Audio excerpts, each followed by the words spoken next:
Welcome back to God's blueprint. We have waited 25 years for this moment. Through chapters of doubt, shortcuts, name changes, and even laughter, the blueprint has finally reached its most anticipated milestone. Today, we are in Genesis 21, the chapter where the impossible becomes a reality. This is the birth of Isaac. The chapter opens with a beautiful phrase. The Lord visited Sarah as he had said, and the Lord did to Sarah as he had promised.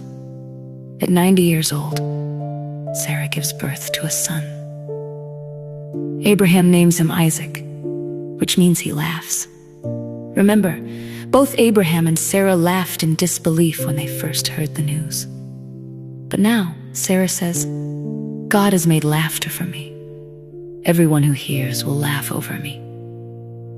This isn't the laugh of a skeptic anymore. It's the laugh of someone who just realized that God's word is more reliable than biology. But as Isaac grows, the mess from chapter 16 resurfaces during a feast for Isaac. Sarah sees Ishmael, now a teenager, mocking the young child. The tension between the two mothers, Sarah and Hagar, reaches a breaking point. Sarah demands that Hagar and Ishmael be sent away. This is a heartbreaking moment for Abraham. But God tells him to listen to Sarah, promising that he will also make a nation out of Ishmael. Because he is Abraham's offspring, Hagar finds herself back in the desert, out of water, and watching her son fade away.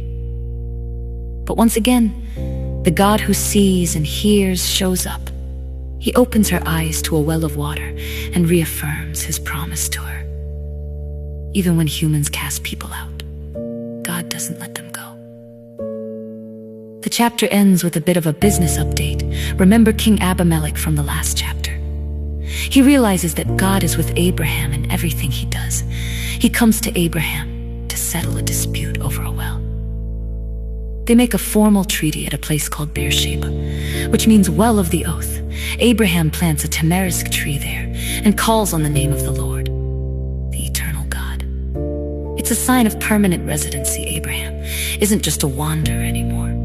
He's a man with a son, a treaty, and a deep-rooted faith in the God who outlasts time itself. Genesis 21 is a masterclass in God's faithfulness. It shows us that while our mistakes, like the situation with Hagar, have consequences, they cannot stop God's ultimate plan from coming to pass. He is the God of the long game. Thank you for joining us for this study on God's blueprint. If you've been waiting a long time for a Genesis 21 moment in your own life, hit that like button as a sign of faith. Next time, we face the most difficult test in Abraham's entire life, the mountain of Moriah. We'll see you in the next chapter as the story of faith continues to unfold. Before you go, here is today's question.